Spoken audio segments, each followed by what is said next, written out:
오늘 우리에게 주신 하나님의 말씀을 우리 함께 교독해서 읽겠습니다. 구약 성경 열왕기하 21장 1절부터 18절까지 말씀입니다. 열왕기하 21장 1절부터 18절 한 절씩 교독해서 읽겠습니다. 므낫세가 왕이 될 때에 나이가 12세라 예루살렘에서 55년간 다스리니라. 그의 어머니의 이름은 회시바더라. 므낫세가 여호와 보시기에 악을 행하여 여호와께서 이스라엘 자손 앞에서 쫓아내신 이방 사람의 가증한 일을 따라서 그의 아버지 히스기야가 헐어버린 산당들을 다시 세우며 이스라엘의 왕 아합의 행위를 따라 바알을 위하여 제단을 쌓으며 아세라 목상을 만들며 하늘의 일을 성신을 경배하여 섬기며 여호와께서 전에 이르시기를 내가 내 이름을 예루살렘에 두리라 하신 여호와의 성전에 제단들을 쌓고 또 여호와의 성전 두 마당에 하늘의 일을 성신을 위하여 제단들을 쌓고 또 자기의 아들들 불 가운데로 지나가게 하며 점치며 사수를 행하며 신접한 자와 박수를 신임하며 여호와께서 보시기에 악을 많이 행하여 그 진노를 일으켰으며 또 자기가 만든 아로새긴 아세라 목상을 성전에 세웠더라. 옛적에 여호와께서 이 성전에 대하여 다윗과 그의 아들 솔로몬에게 이르시기를 내가 이스라엘의 모든 지파 중에서 택한 이 성전과 예루살렘에 내 이름을 영원히 둘지라. 만일 이스라엘이 나의 모든 명령과 나의 종 모세가 명령한 모든 율법을 지켜 행하면 내가 그들의 발로 다시는 그의 조상들에게 준 땅에서 떠나 유리하지 아니하게 하리라 하셨으나 이 백성이 듣지 아니하였고 므낫세의 꾀임을 받고 악을 행한 것이 여호와께서 이스라엘 자손 앞에서 멸하신 여러 민족보다 더 심하였더라. 여호와께서 그의 종 모든 선지자들을 통하여 말씀하여 이르시되 유다 왕 므낫세가 이 가증한 일과 악을 행함이 그 전에 있던 아모리 사람들의 행위보다 더욱 심하였고 또 그들의 우상으로 유다를 범죄하게 하였도다. 그러므로 이스라엘의 하나님 여호와가 말하노니 내가 이제 예루살렘과 유다의 재앙을 내리리니 듣는 자마다 두 귀가 울리리라. 내가 사마리아를 잰 줄과 아합의 집을 달인보던 추를 예루살렘에 베풀고 또 사람이 그릇을 씻어 엎음같이 예루살렘을 씻어 버리지라. 내가 나의 기업에서 남은 자들을 버려 그들의 원수의 손에 넘긴즉 그들이 모든 원수에게 노략거리와 겁탈거리가 되리니 이는 애굽에서 나온 그의 조상 때부터 오늘까지 내가 보기에 악을 행하여 나의 진노를 일으켰음이니라 하셨더라. 므낫세가 유다에게 범죄하게 하여 여호와께서 보시기에 악을 행한 것 외에도 또 무죄한 자의 피를 심히 많이 흘려 예루살렘이 끝에서 저 끝까지 가득하게 하였더라. 므낫세의 남은 사적과 그가 행한 모든 일과 범한 죄는 유다 왕 역대지락에 기록되지 아니하였느냐. 므낫세가 그의 조상들과 함께 잠에 그의 궁궐 동산 곧 우사의 동산에 장사되고 그의 아들 아몬이 대신하여 왕이 되니라. 아멘. 할렐루야. 우리 한번 인사하실까요? 우리 한번 앞뒤좌우로 축복합니다. 하나님은 항상 오르십니다. 한 번 더 인사하겠습니다. 하나님은 항상 선하십니다.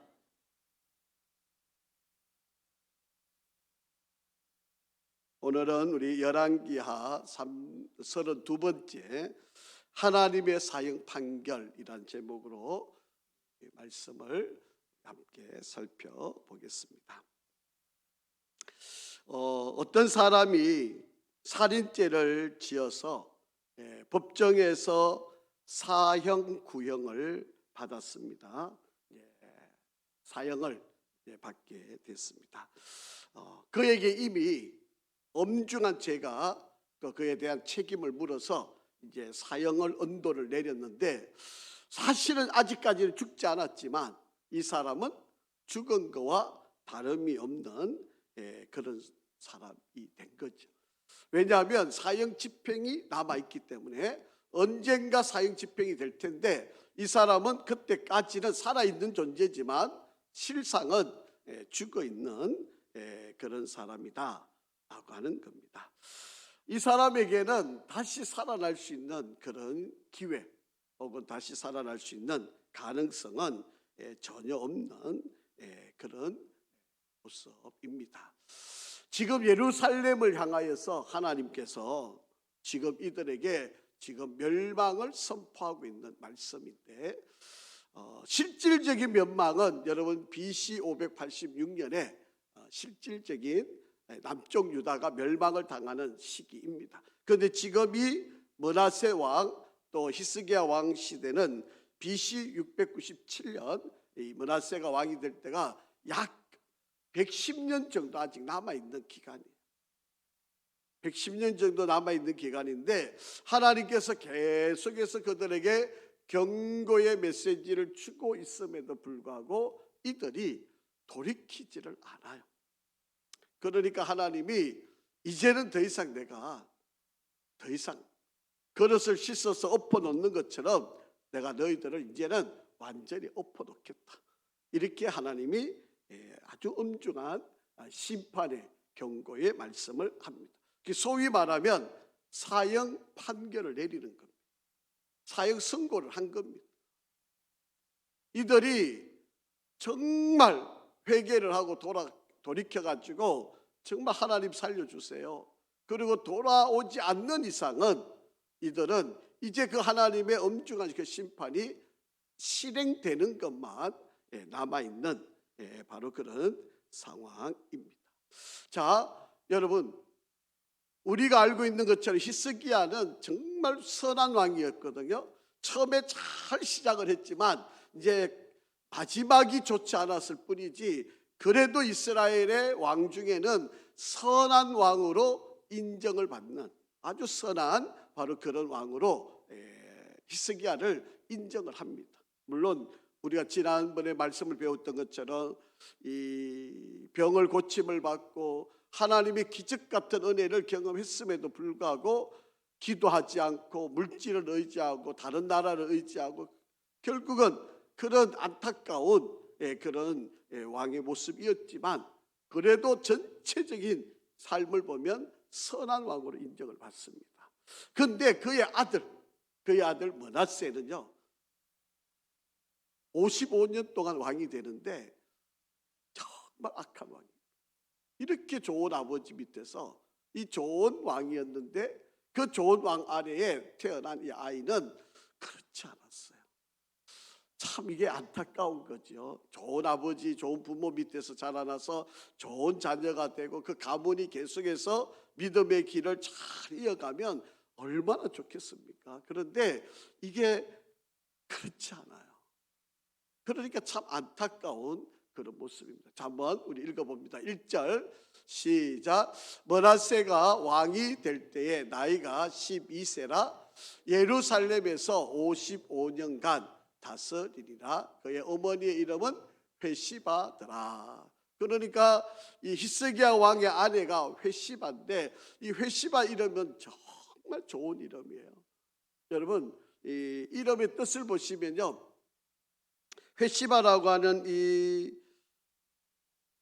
이름은 나의 기쁨이 그녀 안에 있다. 이게 한마디로 말하면 환희, 기쁨 그런 뜻을 갖고 있어요. 그런데 이사야서에 보면 새 예루살렘, 우리가 하나님께서 지으시는 새 예루살렘에 가면 그 새 예루살렘의 그 성 이름이 회시바예요.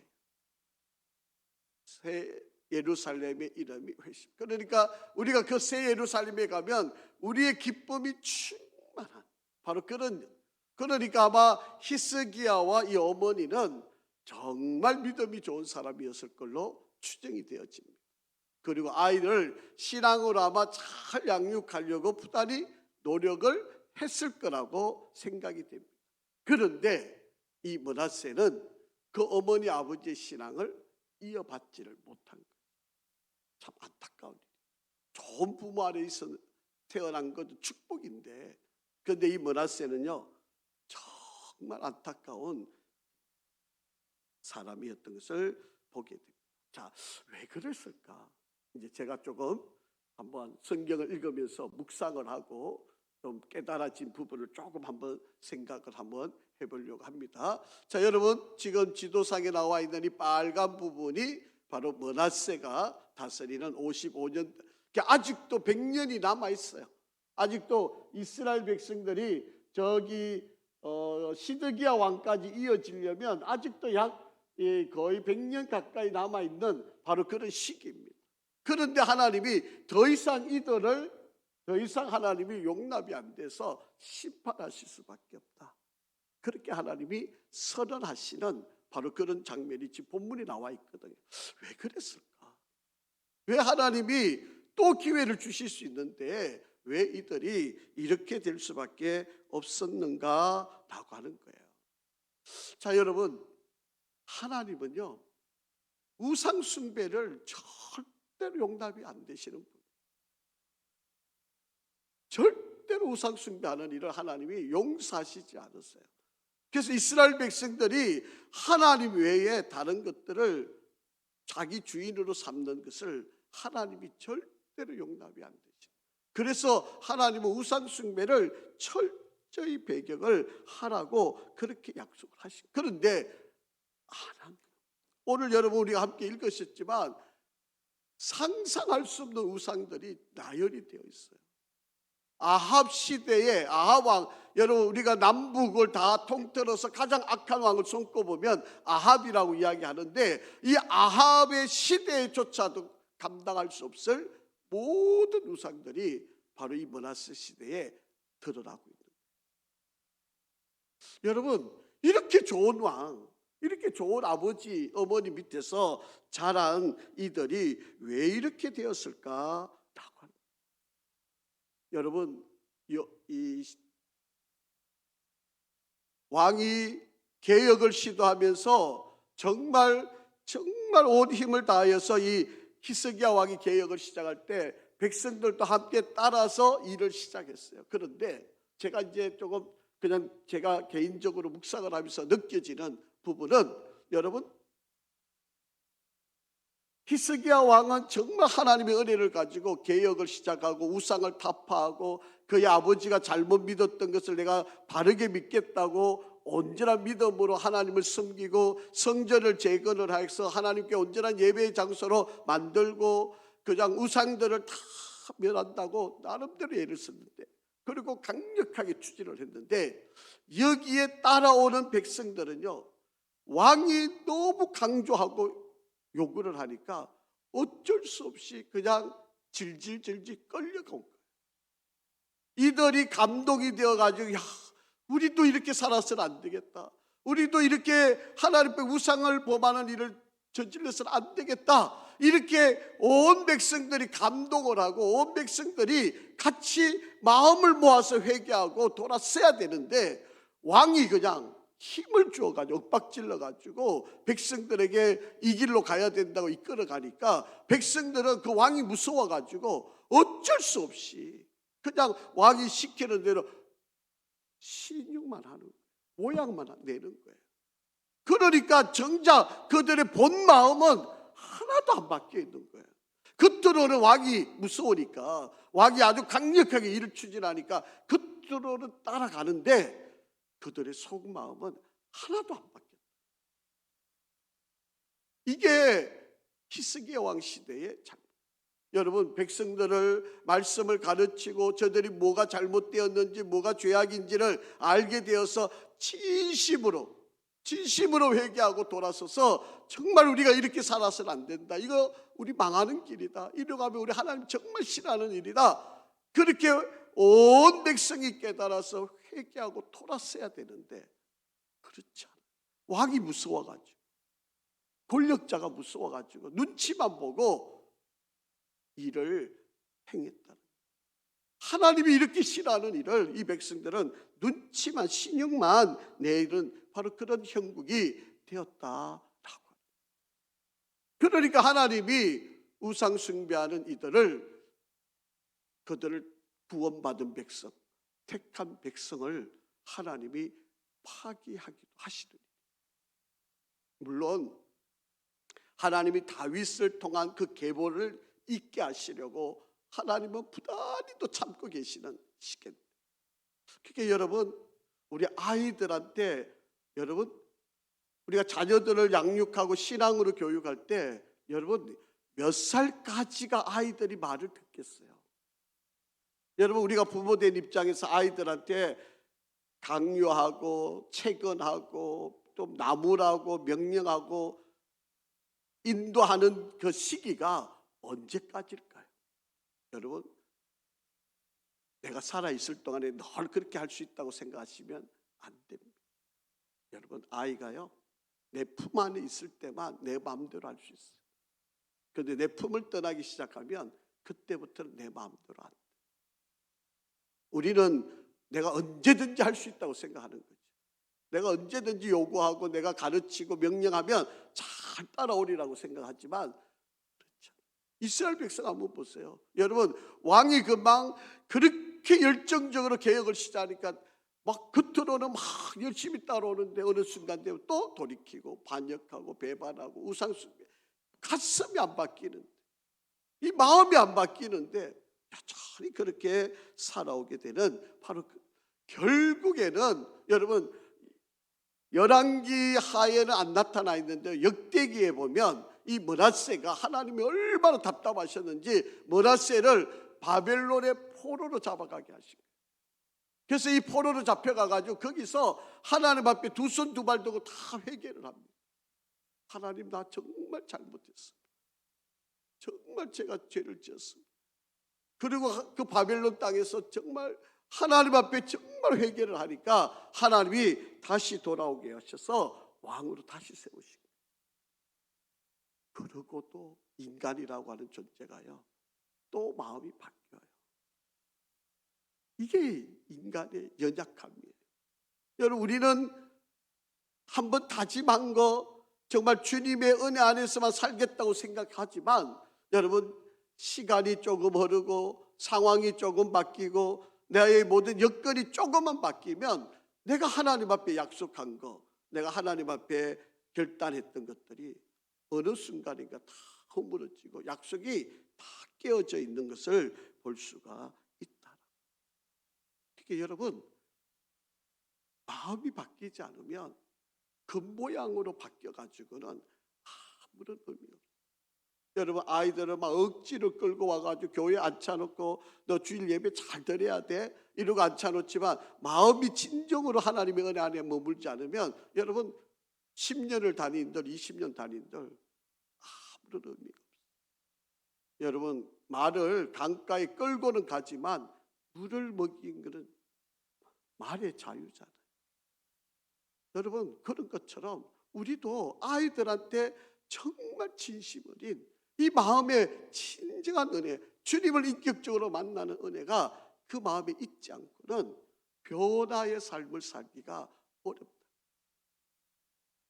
그 1차적인 방법으로 교회 데리고 오는 게 우선적이게 하고, 그 교회 데리고 와서 정말 그가 인격적으로 하나님 만나는 은혜가 있어야만 변화가 일어나는. 그렇지 않고는 지금 이스라엘 백성도 그 좋은 왕 히스기야 왕이 있었고, 그 선하게 정말 하나님 앞에 은혜 안에 있었던 히스기야 시대에 이들이 진정으로 따르지 않으니까, 자, 한번 보세요. 어떤 일이 벌어지는지. 자, 2절 3절 한번 읽어보겠습니다. 시작. 므낫세가 여호와 보시기에 악을 행하여 여호와께서 이스라엘 자손 앞에서 쫓아내신 이방 사람의 가증한 일을 따라서 그의 아버지 히스기야가 헐어버린 산당들을 다시 세우며 이스라엘 왕 아합의 행위를 따라 바알을 위하여 제단을 쌓으며 아세라 목상을 만들며 하늘의 이를 성신을 경배하여 섬기며, 그렇게 되어 있습니다. 여러분, 히스기야의 그 좋은 아버지 회시바라고 하는 좋은 어머니 아래 태어난 이 므낫세가 어떻게 아버지 어머니의 신앙 교육을 안 받았겠습니까? 여러분, 이스라엘의 전통적인 부모의 교육은 하나님의 말씀을 딸딸딸딸 외우고 하나님의 율법을 그대로 외울 수 있도록 계속해서 교육을 시키고 어려서부터 아마 이렇게 교육을 시켜왔을 거예요. 그런데 지금 므낫세, 뭐 오랜 세월이 지난 것도 아니에요. 히스기야가 죽고 므낫세가 왕이 됐는데 어떻게 이래 하루아침에 우상을 섬기는 이런 나라가 되었는가라고 하는 거예요. 정말 안타까운 거예요. 그러니까 겉모습만 따라온 거예요. 속은 바뀌지 않았어. 마음은 안 바뀌었어. 그냥 아버지 어머니가 무서우니까, 아니면 야단 맞으니까, 벌 받으니까, 밥을 못 먹게 하니까 하지 못해서 그냥 질질 끌려와가지고 그냥 그런 신앙생활을 하고 있다가 아버지가 죽고 나니까 이제 자기 세상이 된 거죠. 그게 자기 마음대로 하는. 그러니까 여전히 마음속에 담겨있던 우상숭배의 마음들이 그냥 분출하듯이 일어나고 그것을 온 백성들에게 전파하는 바로 그런 일들이 벌어졌다라고. 여러분, 심지어는요, 므낫세가 이를 주도했다고 성경은 기록. 자, 9절 말씀 한번 읽어보세요. 시작. 이 백성이 듣지 아니하였고 므낫세의 깸을 받고 악을 행한 것이 여호와께서 이스라엘 자손 앞에서 멸하신 여러 민족보다 더 심하였더라. 심지어는 므낫세가 깨어가지고 이 백성들을 우상을 숭배하도록 이렇게 만들고 이렇게 행동을 했다라고 하는 것입니다. 여러분, 그러니까 우리가 자녀들을 위해서 기도하지 않을 수 없는 이유가 바로 여기에 있습니다. 여러분, 정말 우리 자녀들이 말씀과 신앙 안에 잘 서기를 원하고 정말 이들의 하나님 중심, 하나님이 그들의 인생에 인격적으로 주인이 되고 하나님의 말씀에 절대적인 순종을 하는 그런 인생을 살아가도록 우리가 살아있을 동안에 잘 교육을 시키고 양육을 하고 정말 이들이 평생을 그 믿음 안에서 살아갈 수 있도록 우리가 잘 이끌어 주어야 되는데 그렇지를 못한 거예요. 그렇지를 못한 거예요. 그저 내 아들이니까 오냐 기하게만 그냥 사랑스러워서 그냥 불면 날아갈까 봐 그냥 이 아이를 그냥 애지중지하고 그냥 그렇게만 키운 이야기. 그러다 보니까 이 아이가 하는 일이라고는 이렇게, 여러분, 여호와께서 이스라엘 자손 앞에서 멸하신 여러 민족보다 어떻게 했다고요? 더 심했다. 우상을 숭배하는 다른 민족들을 하나님이 멸하셨던 그런 민족보다도 내가 택한 민족, 내가 언약을 맺은 내 선민인 이 백성들이, 그리고 남쪽 유다 백성들이 더 심했다. 이미 북이스라엘은 멸망을 했어요. 이제 남쪽 유다만이 남아있는데 이 남쪽 유다마저 이들은 이미 하나님을 저버리고 이렇게 우상을 숭배하고 있는 일이. 왜 이렇게 된 걸까요? 왜 이런 이들을 회개하지 못하는 걸까요? 첫째는요, 아마 제가 생각하기에 이런 생각이 들었습니다. 하나님은 왜 하나님만 섬기라고 그래? 아니, 좀 다양하게 하나님 좀 이것저것도 다 좀 골고루 좀 경험도 하고 그렇게 좀 할 수 있는 거 아닙니까? 왜 하나님만 섬기라고 그렇게 이야기합니까? 왜 율법만 따르라고 그럽니까? 너무 독선지 아닙니까? 여러분, 우리 아이들 가운데, 자녀들 가운데 여러분 키우다 보면 이렇게 반항하는 아이들이 19입니다. 아니, 왜 구원이 교회만 있습니까? 아니, 저기 뭐 착한 일 하는 거 다른 데도 많은데 저기도 가도 구원받을 수 있는 거 아닙니까? 부모들한테 이렇게 따지고 드는 아이들이 얼마나 많은지 모릅니다. 교회는 너무 폐쇄적이야. 왜? 아니, 뭐로 가도 서울 가는 길이 많은데 왜 꼭 예수만 믿고 하나님만 믿는 게 구원받는 길이야? 아니, 구원의 길은 여러 가지가 아니겠습니까? 많은 거 아닙니까? 그 선택의 자유가 있는 거 아닙니까? 그러면서 따져들면 여러분 뭐라고 대답하시겠어요? 이렇게 반항하고 이렇게 따지면 그래 뭐 너 인생이니까 너 마음대로 해. 뭐 너가 알아서 하고 네가 책임져. 이렇게 내버려 놓으실 수 있습니까? 이 길이 아니면 다 멸망의 길인데, 이거 아니면 다 죽음의 길인 거 뻔히 아는데 여러분 자식들 보고 그래 네 인생 네 마음대로 해. 내가 뭐 너 뒷날까지 내가 어떻게 책임져. 너 알아서 해. 이러고 여러분 자식들 내팽개칠 수 있습니까? 여러분 아이들이 공격을 하는 거예요. 너무 교회 너무 이거는 아니 좀 주일날 좀 빠질 수도 있는 거고 뭐 꼭 주일 성수하라 그러고 뭐 꼭 11조 그거 하라 다 구약에 있는 말씀이고 지금 신약 시대인데 뭐 11조가 그렇게 중요합니까? 아이고 너무 강요하지 마세요. 10 갖고 다 살아도 어려운데 그거 11 바치라는 거 다 너무 강요하는 거 아닙니까? 목사 살찌우려고 그러는 거 아닙니까? 교회 뭐 그거 하려고 그러는 거 아닙니까? 이러고 반항을 하는 거잖아요. 여러분 이 당시에도 예외 아니었을 거예요. 지금도 마찬가지. 너무 교회가 일방적이고 폐쇄적이고 그러면서 아이고 좀 신앙생활 다양하게 해보는 것도 좋은 거 아닙니까? 제가 나중에 때가 되면 돌아가겠습니다. 그러고 이야기를 하는 거죠. 여러분 이게 남의 이야기가 아니고 우리의 이야기예요. 여러분 이런 이야기를 적당히 아버지 어머니가 용납하면 여러분 돌아오던가요? 그리고 아이들이 그래 때가 되었으니까 아버지 제가 살아보니까 그거 참 잘못됐습니다. 저 회개합니다. 그리고 돌아오고 두 손 두 발 들고 가는 이제부터 주님 잘 섬기겠습니다. 그런 자식이 있던가요? 없어요. 여러분 주면 더 달라 그러고요. 못 뺏어가서 난리고요. 더 난리치지. 더 안 될 이야기. 그러니까 지금 이 백성들조차도 똑같아요. 여러분 하나님께서 너희들 군대 많이 만들지 말아라. 나만 믿어라. 내가 너희들이 나를 잘 섬기면 내가 어떠한 적들로부터도 내가 다 보호해줘. 그런데 이스라엘 백성은 어떻게 합니까? 아닙니다. 우리 군대를 많이 키워야 됩니다. 군사력이 커야 됩니다. 무기도 많아야 됩니다. 우리가 나라를 지키려면 부국강병해야 됩니다. 그러니 하나님 좀 눈 감아 계시고 우리 좀 부자로 잘 살아가지고 우리나라 튼튼하게 하고 적들이 우리를 못 넘어오도록 우리가 좀 힘을 키워야 됩니다. 이러고 하나님의 뜻과 배치된 일로 이스라엘 백성이 나간. 하나님 축복해 주셨어요. 잘 살게 해 주셨어요. 그래서 나라가 튼튼하고 부강해졌어요. 그런데 싸움에서 이깁니까? 다치잖아요. 더 하나님이 아수르 나라를 강하게 하시고 바벨론 나라를 더 강하게 하시고 애굽이라는 나라를 더 강하게 하시고 그들에게 종살이하고 쩔쩔 매고 조공 갖다 바치고 그렇게 인생을 살았죠.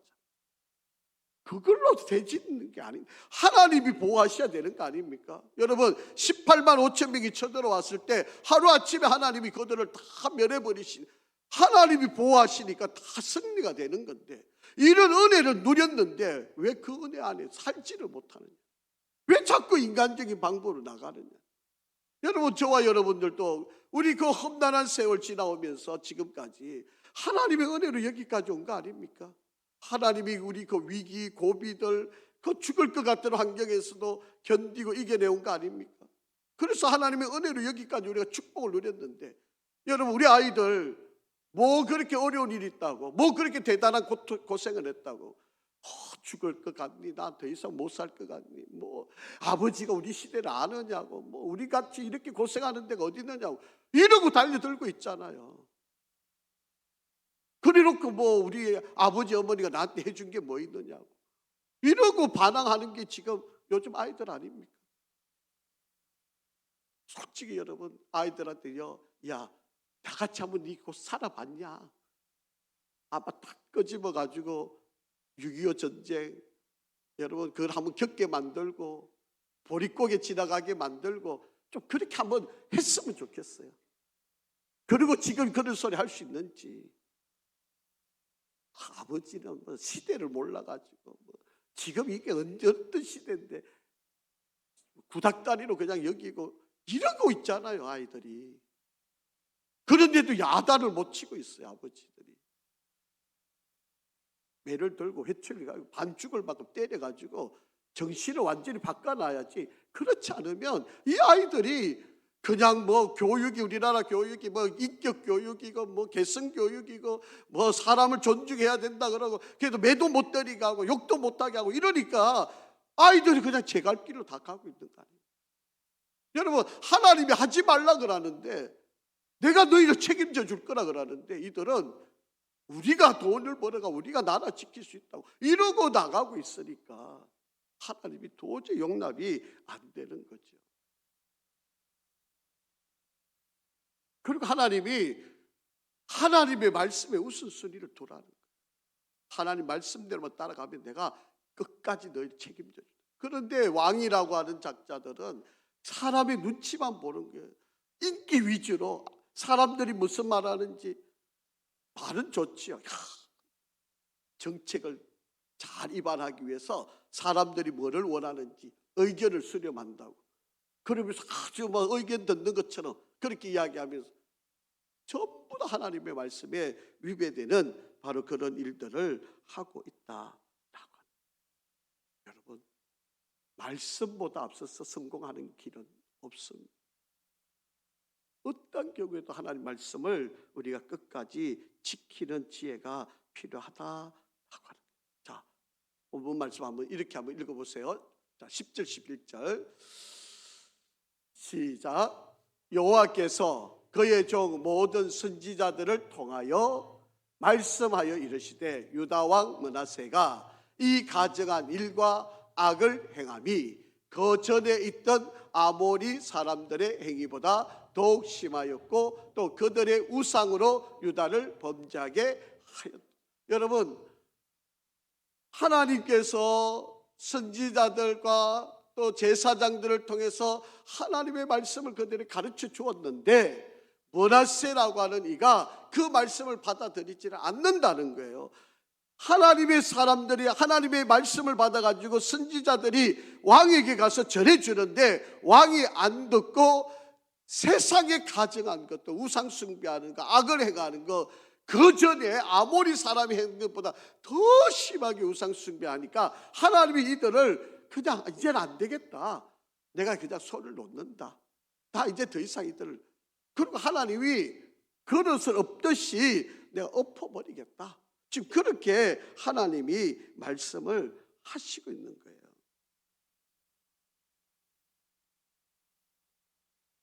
여러분, 겉으로 괜찮은 게 괜찮은 건가요? 속으로는 다 골마 터져가고 있는데, 뭐 나는 뭐 괜찮아, 지금 뭐 건강하고 나는 뭐 모든 것이 잘 되고 뭐 먹고 마시는 거 뭐 편안하게 잘하고 뭐 그러니까 나는 괜찮아? 그거 아니에요. 여러분, 속을 살펴봐야지. 속이 어떤지. 여러분, 병이 오면 겉으로부터 나타나는 증상보다 안에서 나타나는 증상이 먼저 있잖아요. 그것이 정도가 심해 가면 이제 겉으로 나타나는 거잖아요. 이미 속부터 다 상했어요. 이미 속부터 다 병이 든 거예요. 그런데 우리는 이것들을 모르니까 자꾸 겉으로 드러날 때까지 참고 기다리는 거죠. 여러분, 어떤 사람은 암이 진단을 받을 때까지가 보면 사기가 될 때까지도 모르고 지나는 사람들이 많잖아요. 여러분, 그 전에 이미 정조가 다 있었는데 우리는 그냥 다 무시하고 살아온 거예요. 뭐 괜찮겠거니, 뭐 그냥 뭐 이 정도쯤이야. 그리고 우리는 다 넘어가는 거잖아요. 그때 바로 깨달았습니다. 그때 바로 병원에 갔었습니다. 그때 바로 내가 약을 먹었더라면, 그때 바로 내가 고칠 수 있었더라면 새로운 삶을 살 수 있어요. 그때를 뭐 이 정도야. 그리고 넘김이 지금 와서는 큰 일이 되어집니다. 자, 이렇게 행동을 하는 이들, 자, 하나님께 어떻게 하시는가 한번 보세요. 자, 7절과 8절입니다. 시작.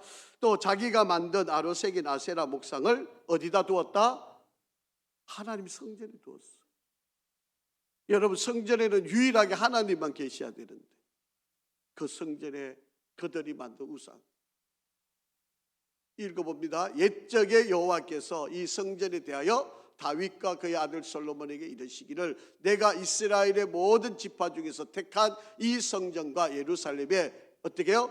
내 이름을 영원히 둘지라. 만일 이스라엘이 나의 모든 명령과 나의 종 모세가 명령한 모든 율법을 지켜 행하면 내가 그들의 발로 다니는 그들의 조상들에게 준 땅에서 떠나 유리하지 아니하게 하리라. 네가 내 말만 잘 지키면 내가 너희를 끝까지 보호하겠다. 떠나지 않고. 그런데 이 말은 무슨 말이 반대로 하면 너희가 내 말을 떠나면 내가 너희를 흩어버리겠다. 이게 100년 전에 이미 하나님이 명령하시고 하나님이 심판하신대요. 그래서 BC 500, 지금 690년 경이니까 BC 586년에 바벨론에 의해서 이스라엘이 멸망을 당하고 시드기야 왕은 눈이 뽑히고 그리고 포로로 잡혀서 바벨론 땅에 이스라엘 백성들이 포로로 잡혀간다라고 하는 것입니다.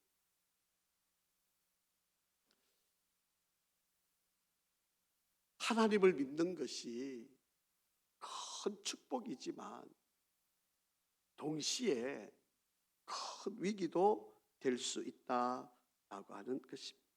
다시 말씀을 드리면 하나님만 의지해야 되는데 하나님 우리에게 축복을 주시면요, 우리는 그 하나님의 축복을 주신 하나님을 바라봐야 되는데 우리는 축복을 받은 그 내용만 가지고 좋아한다는 거예요. 이게 우리를 위협게 만들어요.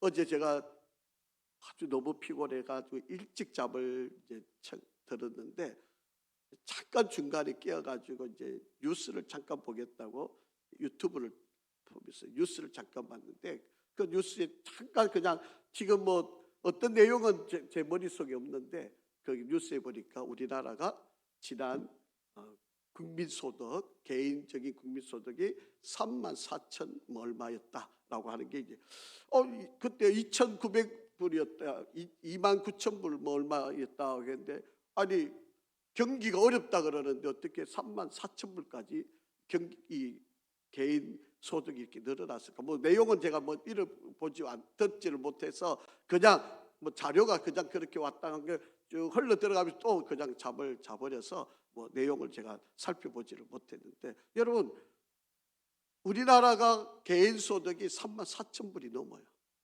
여러분 이 정도 되면요 이제 물론 이제 4만 불 시대 또 5만 불 시대 6만 불 시대 또 우리의 삶의 패턴이 아주 완전히 달라질 거예요. 우리가 이 10,000불만 되면 집집마다 다 자가용 걸리고 산다고 그랬었잖아요. 뭐 그런데 뭐 그런 게 지금 현실적으로 이루어져 있고요. 뭐 이런데 여러분 축복을 누리고 있는 것만은 사실인데 우리는 그 축복에 빠져가지고 하나님을 잊어버리니까 이게 문제예요. 여러분 축복도 누리고 하나님을 의지하면 이게 금상첨화인데 근데 이게 안 된다는 거예요. 이게 안 되는 거예요. 축복을 주면 하나님이 축복의 은혜를 내려주면 우리는 그것만 보고 하나님을 잊어버려요. 이게 인간의 모습이에요. 그러니까 하나님을 믿는 거, 하나님 축복을 받는다는 건 참 좋은 일인데 이것이 오히려 또 위기가 온다. 잘 믿는. 그러니까 여러분 대한민국이 이제 4만 불만 넘어가면요 유럽의 교회와 다를 바 없어져요. 이게 모든 사람들이 지금 진단하고 있는 거예요.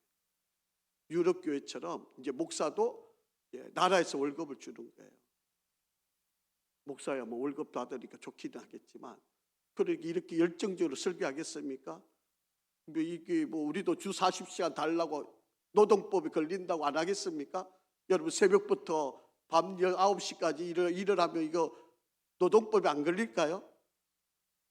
여러분 이러면 어떻게 대처하겠어요?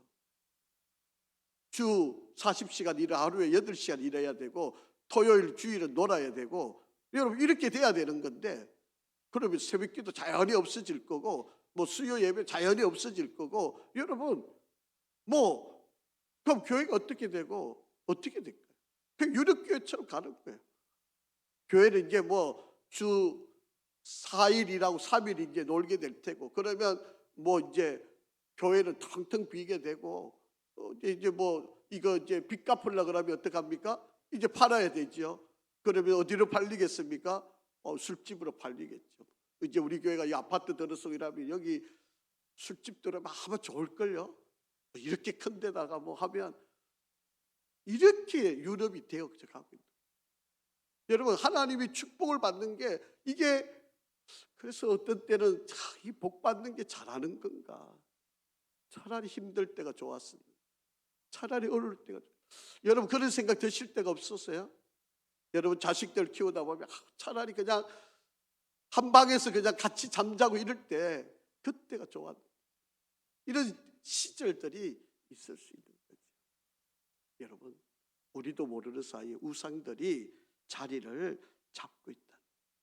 여러분, 제가 누누이 말씀을 드리지만 우상은 뭐 눈에 보이고 만져지고 그런 것들 아니에요.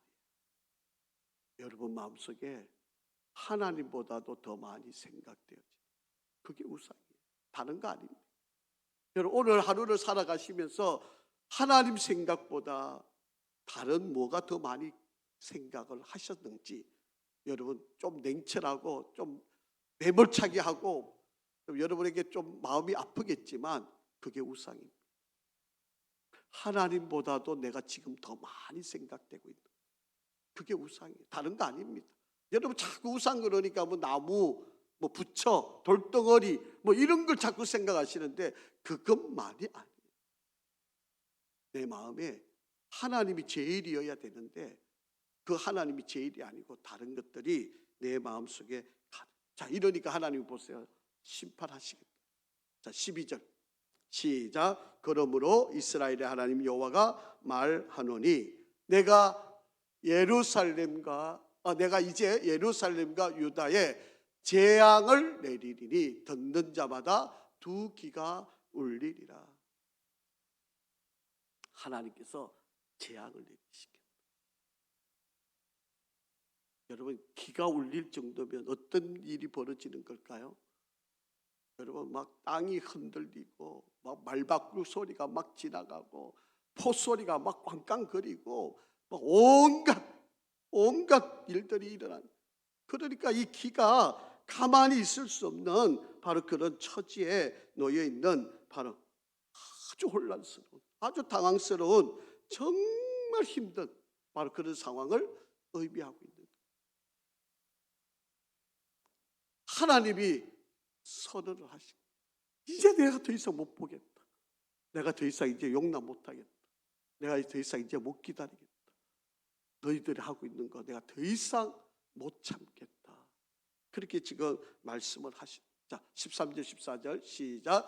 내가 사마리아를 잰 줄과 아합의 집을 달인보던 추를 예루살렘에 베풀고 또 사람이 그릇을 씻어 엎음같이 예루살렘을 씻어 버릴지라. 내가 나의 기업에서 남은 자들을 버려 그들의 원수의 손에 넘긴 적 그들이 모든 원수에게 노략거리와 겁탈거리가 되리니. 그렇게 말씀합니다. 여러분, 이게 겁주는 이야기 같아 보이죠? 하나님께서 지금 겁을 주시는 것 같아 보이잖아요. 그런데 실현이 되잖아요. 언제요? BC 586년. 이미 하나님은 사형을 언도를 하셨어요. 이제 언제 시행하는가가 문제인 거예요. 그렇게 그 사람은 이미 죽은 존재예요. 이제 시기만이 남아있는 거예요. 집행하기만 남아있는 거지, 이미 사형 언도가 내려지면 그 사람은 죽은 자와 다름없다. 자, 15절 한번 같이 읽어봅니다. 시작. 이는 애굽에서 나온 그의 조상 때부터 오늘까지 내가 보기에 악을 행하여 나의 진노를 일으켰음이니라 하셨다. 애굽에서 나올 때보다 지금 너희가 하는 짓이 더 나쁘다. 하나님은 얼마나 참으셨는지, 얼마나 참으셨는지. 이제 내가 여태 참아봤는데 이제는 더 이상 안 되겠다. 지금 그렇게 말씀을 하시는 겁니다. 이제 여러분 질문을 한번 던져볼게요. 이스라엘 백성들이 히스기야 시대는 이렇게 열심히 잘 믿었었는데 왜 지금 이런 일이 벌어졌는가? 여러분, 히스기야는 개혁하고 다시 성전을 재건하고 우상들을 다 타파하고 이렇게 열심히 했던데 도대체 무슨 일이 벌어진 거냐? 여러분, 마음이 안 바뀌면 겉모습으로 따라오는 것은 아무런 의미가 없다. 어쩔 수 없어서 마지 못해서 그냥 체면상으로 그냥 눈치 보고. 여러분, 제가 이제 이렇게 주변에 보면 목사 아들들, 목사 자녀들이 보면요, 좀 이렇게 믿음 안에서 잘 커갈 확률이 50%고 좀 망나니로 클 확률이 50%예요.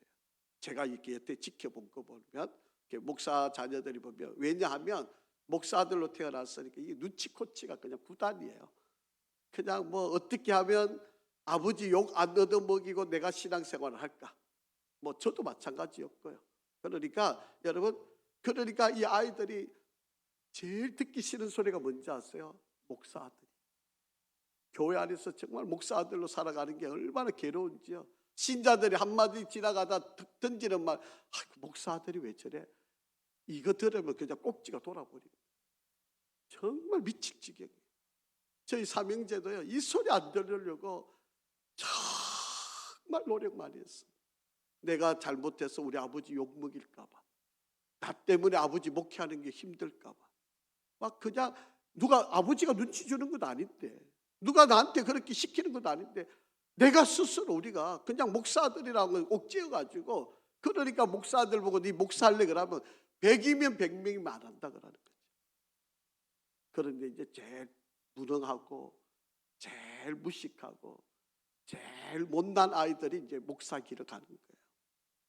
똑똑한 애들은 이미 다 빠져나가고 제일 못한 애들만 남아가지고 갈 데가 없으니까 이제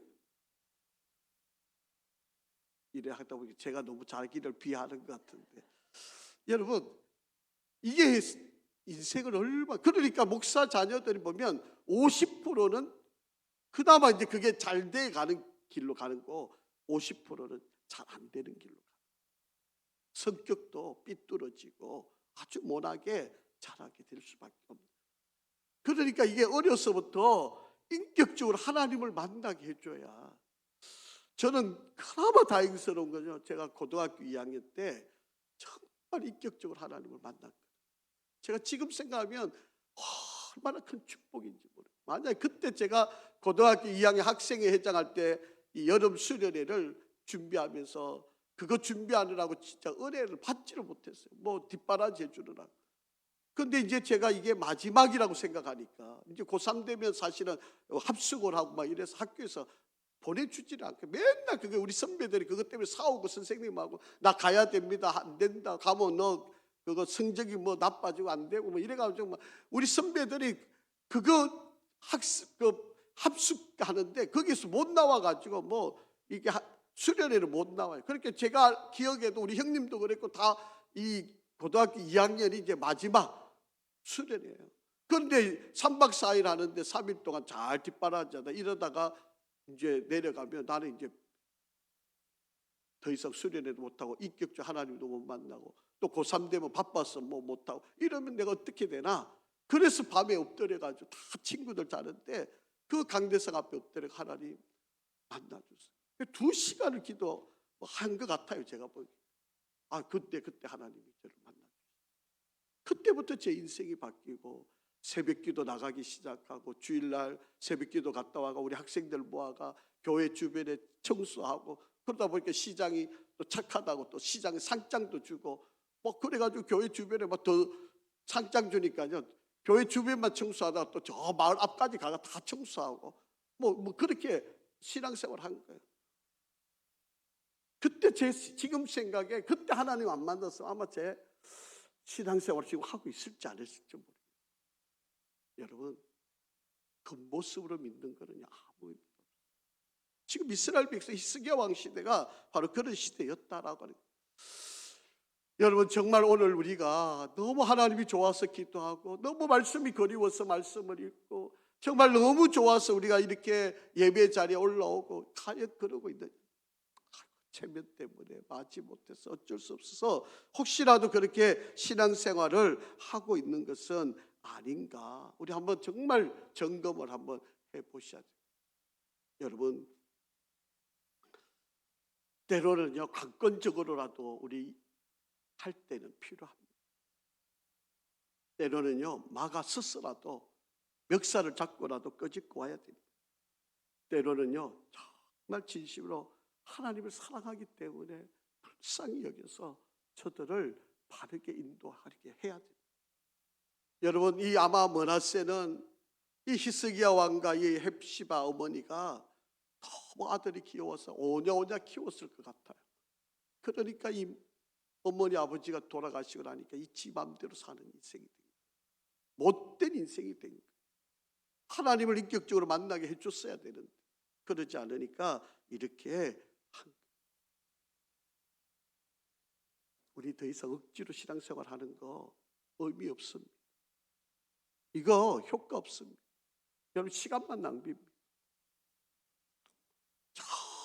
정말 어쩌다가 하나님을 인격적으로 만나는 때가 있을는지도 모르겠죠. 여러분, 더 늦기 전에 정말 하나님을 인격적으로 만날 수 있도록 여러분, 우리 자신부터 그리고 우리의 사랑하는 이들에게 더 늦지 않게 하나님이 그런 걸 엎어놓으신다니, 이제 더 이상 못 참겠다, 더 이상 못 기다리겠다, 내가 보니까 너희들 너무 심해, 너무해, 내가 이렇게 기다리는데 이렇게 참는데 너무하다. 하나님이 그렇게 여기시는 지금 그런 말씀이잖아요. 여러분, 시간이 언제나 있는 거 아니잖아요. 저와 여러분이 그냥 영원히 사는 것 같으면 우리 아이들 좀 더 기다려주고 더 참아줄 수 있잖아요. 그런데 우리가 얼마까지 사는지 여러분 어떻게 아세요? 여러분, 죄송한 표현이지만 오늘 이 저녁에 우리가 집에 돌아가다가도 우리가 어떻게 될는지 모르잖아요. 그러면 여러분, 내 아이들이 이대로 가만히 그대로 있다면 여러분 아마 천국 가서 후회하실걸요. 아이고, 내가 좀 제대로 할, 아이고, 목사님 말씀 듣고 내가 좀 멱살이다 잡든지 그냥 막 코를 삐틀든지 데리고 올걸. 그러고 아마 후회 많이 하실걸요. 여러분, 오늘 므낫세, 이 좋은 아버지 어머니 밑에서 자란 이 므낫세가 정말 안타까운 인생을 사는 것 기억하시고 정말 때를 여러분 우리의 믿음의 자녀들을 잘 인도할 수 있기를 간절히 바랍니다. 또 이렇게 말씀을 드리면 너무 마음이 무거우시죠? 반대 일도 있기는 합니다. 못된 부모 밑에서도 좋은 자녀들도 있고요. 여러분, 그러나 우리가 은혜를 받은 우리가 정말 주의 사랑으로 자녀들을 잘 양육. 오늘 대신방을 이렇게 시작하면서 무슨 이야기를 하다가 이제 차에서 자식들 때리는 이야기가 나왔어요. 그러다 보니까 안 때린 사람이 없더라고요. 보니까요. 신방을 하면서 보니까 뭐 권사님도 때렸다 그러고 뭐 목사님도 때렸다 그러고 뭐 저야 뭐 많이 혼냈으니까 뭐 저야 뭐 엄청 맞았습니다. 저희 아버님한테 뭐 아들만 서희 잘하니까 얼마나 싸웠겠어요. 그러니까 우리 어머니는 달래느라고 시간 다 보내시고 우리 아버님은 때리느라고 시간 다 보내시고 삼형제가 싸우고 우리 아버님의 심지어는요 건투 글러브를 사주시고요 링을 만들어 주셨어요. 그래 한번 너희끼리 한번 싸워봐라. 그리고 링도 만들어 주시고 뭐 그러면서 자라서 지금까지 왔는데 지금은 삼형제가 너무 우애가 좋은 거예요. 지금 제가 생각하기에 매 맞은 게 너무 감사해요. 여러분, 매 때리는 거 아까워하지 마세요. 뭐 지금은 뭐 법적으로 처벌, 뭐 감옥 가면 어떻습니까? 나 잘하다가 애 때리다가 감옥 가는 거 자랑거리인데 뭐. 여러분 그거 겁내지 마세요. 그래서라도 애가 돌아오면 그거 잘한 거잖아요. 아멘도 안 하시는 거예요. 여러분, 정말 여러분이 지금 할 수 있는 시간이 얼마 없어요. 기회가 얼마 없어요. 우리 이제 지금 이제 손자들이 이든이, 이한이, 이담이잖아요. 이게 3명인데 벌써 이든이는 말도 안 들어요. 7살짜리가 이제 지 머리 굴려가지고요, 동생 하나를 꼬셔가지고 한 놈을 왕따시키고, 그게 둘째가 늘 불쌍해요. 이 막내를 어떻게 꼬셔가지고 이 착한 이 아이만 그냥 맨날 당하는 거야. 내가 이 아이를 보면 또 제 모습이잖아요. 얼마나 불쌍한지. 제가 빨리 가가 뭐 하나 더 사주고 싶은 마음이 그냥 간절해요. 그냥. 여러분, 정말 이 아이들이 이게 품 안에 있을 때 아이지, 그 벗어나면 마음대로 안 돼요. 오늘 므낫세를 보면서 하나님이 얼마나 답답하셨으면 그릇을 엎어놓으셨다 그러시는 거예요. 저와 여러분, 정말 우리가 기회가 있을 때, 시간이 있을 때 우리가 잘 이끌어가기를 주의 이름으로 축복합니다. 우리 찬송 259장 우리 3절 4절 찬양하시고 기도합니다. 아버지 하나님, 은혜를 감사합니다. 하나님께서 우리를 귀하게 여겨주시고 하나님의 사랑으로 우리를 인도하여 주신 은혜 감사합니다. 하나님, 믿음의 길을 걷는 우리에게 또 사랑하는 가족, 또 사랑하는 이들을 만나게 하셨는데 서로를 돌아보며 믿음 안에 잘 세워서 하나님의 영광을 이루고 정말 우리의 믿음의 자녀들이 잘 자라서 정말 하나님 앞에 귀하게 쓰임받는 복된 자들이 겉모습만 신앙생활하지 않고 진심으로 주님을 따르는 자들이 되게 인도하여 주시옵소서. 오늘도 말씀을 통하여 하나님의 그 안타까워하는 심정을 배웠는데 우리가 정말 우리의 사랑하는 이들을 잘 세워갈 수 있도록 인도하여 주시옵소서. 예수 그리스도 이름으로 축복하며 기도합니다. 아멘.